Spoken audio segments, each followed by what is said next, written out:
I am a man of my word. I will do as I say, something that the American people have been asking for from Washington for a very, very long time. All right, that was President Trump keeping yet another promise to you, the American people, by nominating Judge Neil Gorsuch to the U.S. Supreme Court. Now, President Trump is keeping his word, and as a result, lawmakers and bureaucrats in Washington, they are now feeling the heat. A new article by the AP sums this up pretty well. It reads, quote, amid Trump's shakeup, many wondering what's coming next. Joining us now with reaction, Fox News contributor Laura Ingraham. Well, considering he's starting on the wall, he's starting on Obamacare, he's gone forward with regulation reform, ethics reform, vetting refugees, and an originalist, I would say the rest of the list is probably what's coming next, right? I think people are so stunned that a politician acts in a very unpolitician-like manner. And he is a politician now. I mean, he surprised everyone in the election. And he's doing what he campaigned on. And for the most part, I think his proposals and his ideas are fairly popular. I know they'll cite this or that poll of disapproval rating. But we know on his immigration pause, the refugee pause, it's actually quite popular. It seems very common sense to most people. So, these various media figures and these protesters, they're going to act out and have their temper tantrums because that's what they do. The rest of us have to work. They're going to keep and shout and wail. The rest of us have to work. Yeah, bay at the moon. But, this is what they do. This is how they get their fulfillment, Sean. How do you have time to protest? I would never protest Obama as much as I disliked him. Yeah. I have better things to do. I want to ask you about what I call an information crisis in the country, all right? Report today that Gorsuch, the president's nominee for the Supreme Court, that apparently in high school he had started a Fascist Forever club. Fake news. The MLK bust. Fake news. The Muslim ban. Well, there's 40-plus Muslim-majority countries that weren't on the list. Fake news by all of them. And it just keeps coming. Or that he threatened to invade Mexico when speaking with President Nieto. This is getting worse by the day. Why do you think this is happening? Well, I think the mainstream media is very frustrated because they thought they had Trump in this box during the campaign, and they thought, okay, we've done him in this time, or he made a misstep, and we're going to be able to capitalize it, or the Democrats are going to trounce him, Hillary's going to win. Then they had all this egg on their face. So I think for a lot of media types on the left, they feel like now they have to prove themselves all over again. So they have to demonstrate, whether it's through misreporting or improper emphasis, or sometimes just downright making up facts. They have to show the country that they were right. So I think it's wish fulfillment on their part, sloppy reporting, and just a lack of professionalism. And he's a different cat. Trump's not like all these other people they've dealt with who are cowed and suck their thumbs and sit on the floor and cry when the media or someone on the left goes after him. He goes after them right back. And that's very uncomfortable for them. They don't know how to deal with it. All right, so he's getting rid of 75% plus of regulations in the country. He started the process of replacing Obamacare and his executive order to ease the burden of Obamacare on people. Then he took action to freeze new and pending regulations, he said. Then he withdrew the U.S. from TPP. Then he instituted a government hiring freeze. Then he banned money from going to abortions or countries that pay for abortions. Then he went for Keystone. Then he went for Dakota. And then he issued executive actions on constructing the wall, extreme vetting, rebuilding the military, a plan to defeat ISIS, instituted a 5-year lobbying ban to get rid of the swamp, drain the swamp, and then Neil Gorsuch. I don't know anybody in the history of my lifetime in politics that is actually checking off his list every day, and probably is wondering why he can't finish it in 3 more weeks. Right, I know. He's like, okay, let's get this done. What else can we do next? I think, again, he is not as deliberative, some of the critics are saying, and how things are rolled out. And maybe there's something to maybe some of what happened on the pause on refugee. But for the most part, I think this is fairly routine stuff. But you're right, Sean, to point out he's hit the holy grail of left-wing politics. He hit the abortion issue. He hit the environmental issue. He hit the regulatory state. Of course, he hit the refugee issue, the Islamophobia charges flying. So he's hit all these hot button issues, but they're actually really important issues of the country. And the left is like, there's so much incoming. I think they're going a little crazy on the other side. I think they're going a little nutty on the other side. They can't handle a little nutty. Yeah. Now they're burning in Berkeley, the home of freedom of speech, or where the freedom of speech movement on campuses began. All right. Trump urges McConnell to go nuclear if it comes to that. I agree with Donald Trump. I'm wondering about Mitch McConnell. And in fairness to him, he did hold off on the president's nominee in the final year of his term, which is known as the Biden rule that Chuck Schumer supported. Yeah, I mean, Merrick Garland didn't get a hearing, and the Democrats are really mad about that. But that's the Biden rule. Yeah, the last 70 years, a Supreme Court justice was not confirmed in the final year of a president's term. So that wasn't really out of the ordinary, but it doesn't matter. They wanted that seat. Now they're calling it a stolen seat. So they're just going to keep branding actions by Donald Trump as misogynist, racist, sexist. He's operating like a dictator, autocrat. I mean, again, there's very little substance coming from the Democrats. It's just it's personal attack or pejorative, tactics. Unfair hit. There's no substance, and I think they need to win those middle-class voters, Sean. They need to win the old Rust Belt back. They have to win those voters. I don't see that this kind of stuff combined with the Berkeley craziness that is Tim Kaine the other night said, you could fight, the other day said, fight in the streets, fight in the courts. I think that stuff doesn't go over well with most just regular folks. I don't think that's going over well. I don't think Madonna, Ashley Judd, Meryl Streep, or Ashton Kutcher, or whatever his name is either. Yeah. Laura, good to see you. Thank you. And up next tonight, right here on Hannity. The Secretary of Homeland Security, working with myself and my staff, will begin immediate construction of a border wall. Even talk that wall could be built in 2 years. President Trump promising to build that border wall. And today we found out how long it's going to take. We'll have the details. Also, Lou Dobbs will join us to react to that and more as Hannity continues straight ahead.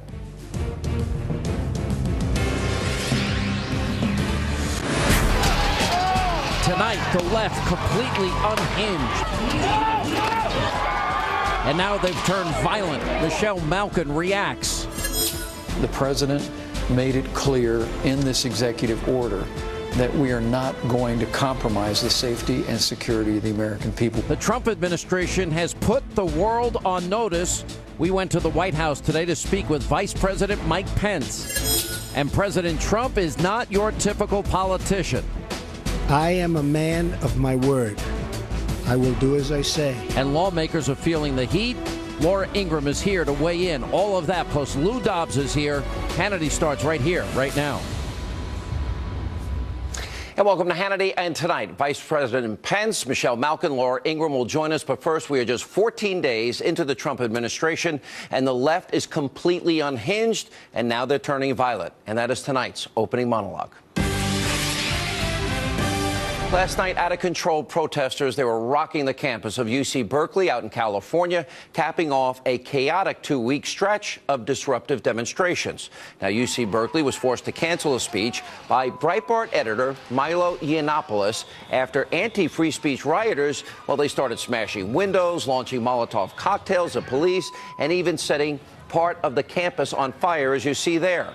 Now, earlier this morning, President Trump responded to the violence. He tweeted out, quote, if UC Berkeley does not allow free speech and practices violence on innocent people with a different point of view, no federal funds, question mark. Now, the shocking public disorder at UC Berkeley comes after a week of protests all across the nation, some of which featured agitators calling for violence against President Trump and the White House, including this person wearing a Black Lives Matter shirt at a protest that allegedly took place in Seattle. Watch this. White people, give your money, your house, your property. We need it. You need to reparate Black and Indigenous people right now. We're all operating under white supremacy, just so you know. And we need to start killing people. First off, we need to start killing the White House. The White House must die. The White House, your White House, your president, they must go. White House die? Why is that person not been arrested? Now, sadly, these protesters were just following the lead of many prominent public figures on the left who have been having a complete meltdown since Donald Trump's victory in November. Now, this includes celebrity snowflakes like Madonna, Ashley Judd, who delivered these very disturbing remarks at a protest. This was one day after the president was sworn into office. We've got to warn you, this language is very graphic, very vulgar. Look for yourself. To our detractors that insist that this march will never add up to anything,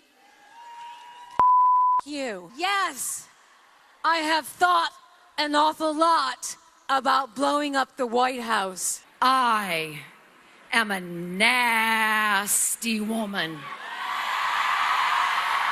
I'm not as nasty as a man who looks like he bathes in Cheeto dust. I am not as nasty as your own daughter being your favorite sex symbol.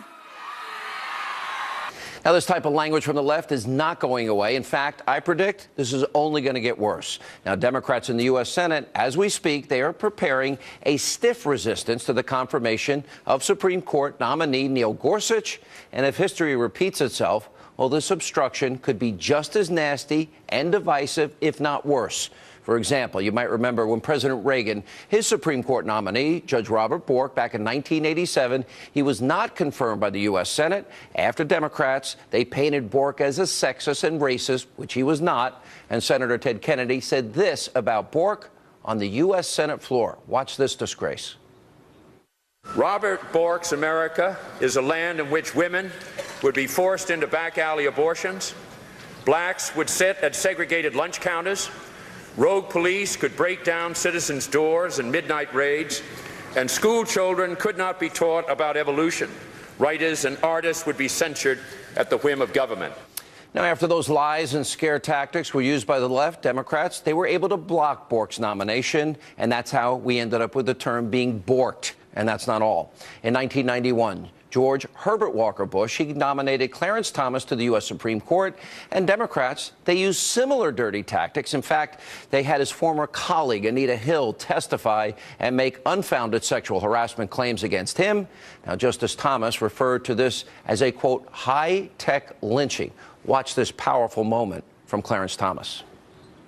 And from my standpoint, as a black American, as far as I'm concerned, it is a high-tech lynching for uppity blacks who in any way deign to think for themselves, to do for themselves, to have different ideas. And it is a message that unless you kowtow to an old order, this is what will happen to you.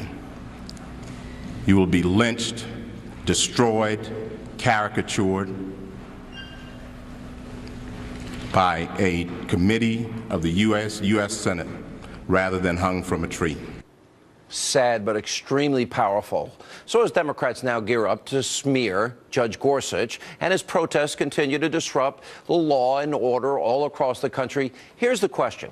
Will the leaders of the Democratic Party call for an end to this violence, an end to the lies and the smearing and besmirchment and obstruction? Now, sadly, we probably won't get a call of unity from former President Obama. He had this to say about the widespread protests after this election. Listen to this. I would not advise people who feel strongly or are concerned about some of the issues that have been raised during the course of the campaign. I wouldn't advise them to be silent. Well, don't be silent, and he encouraged the protesters. Now, meanwhile, the Stronger Together candidate, Hillary Clinton, has praised some of the recent protests on Twitter. And let me be clear here. This is important. President Obama, Hillary Clinton, Senate House Democratic leaders, if you continue to coddle this outrage, this behavior from your side of the aisle, then the repercussions of the violence and the anarchy, it will be on your hands. You're responsible. You're supposed to be leaders. Joining us now, the host of Michelle Malkin Investigates on CRTV.com, Michelle Malkin. I don't think it's going to end, I would say, with every item on Trump's agenda, what he promised the American people. If it's energy, if it's borders, if it's vetting, if it's a judge, if it's lower taxes, there's going to be the same reaction. I don't see this getting better. I see it getting worse. Your thoughts? I think you're right, Sean, and I think the montage that you showed of how this dates back decades and decades emphasizes that there's nothing new about this anarchy, and that obstructionism is the middle name of the Democrat Party. And the middle name of the far left is by any means necessary. That has been their operational motto for 3 or 4 decades now. What happened at Berkeley has happened many, many times before. It's just more in flames than it ever has been. I spoke in Berkeley at an event. I was invited by the College of Republicans in 2004, and my lecture hall had to be chained shut because there were hundreds and hundreds, throngs of students who, of course, were encouraged by faculty members to try and shut me down. This is what the left does, and Clarence Thomas said it more powerfully than anyone has in modern life about the uppity blacks and browns and yellows and reds who have been suppressed by the left because their ideas and their expressions are so dangerous that you've got these leftists on campuses from Berkeley to the East Coast to everywhere in between threatening conservative speakers. Liberals, they call themselves the protectors of safe spaces, not if you're a conservative student, professor, or visiting speaker who needs to dress in riot gear to express yourself. You know, the free speech movement in America started in 1964 and 65 in Berkeley. But free speech only for liberals, not for conservatives. If they didn't want to hear from the guy that works for Breitbart, they didn't have to go, did they? No, of course they didn't. But this climate of intolerance and this suppression of ideas with which they disagree is at the heart of what academia has been teaching. That's why you have these generations of crybabies and snowflakes who cannot cope in a world where they lose politically, ideologically, and culturally. Well, we move from the we need aromatherapy and puppy therapy and crayons and coloring books and Legos. I guess this is the next stage of their reaction, which is anger. One of the reasons every 4 years in an election year I will play every election year Republicans are racist and sexist and misogynist and xenophobic and homophobic and Islamophobic and I don't even know what else. But they do the same thing every year. This party seems to have no ideas, meaning the Democratic Party, but they're the party of character assassination. Last word for you. Yeah, they're not only ideologically bankrupt, they're morally bankrupt. How dare these people wag their fingers at their political opponents from the center to the right to libertarian wing of America and tell us that we don't know what civility is, that we need to preach more tolerance. They need to look in the mirrors because they are absolutely responsible for it. Their noses are not clean and their hands are not clean. Where's Janet Napolitano, the former Homeland Security Secretary who's in charge of the UC system? Where are you? It's really up to the donors who have been floating the endowments of so many of these private universities and colleges. Shame on you for funding and subsidizing this kind of anarchy across America. Michelle Malkin, thanks for being with us. CRTV.com. We appreciate it. Michelle Malkin Investigates. When we come back, this is up next here on Hannity. What President Trump has done is essentially impose a pause on countries that have been compromised by terrorism so that we can evaluate the screening process and establish an extreme vetting so that people coming into this country don't represent a threat to our families and to our communities. Earlier today, I interviewed Vice President Mike Pence in Washington. I asked him about President Trump's temporary travel ban and much more. That's coming up next. Also tonight, Laura Ingraham, Lou Dobbs are here as we continue.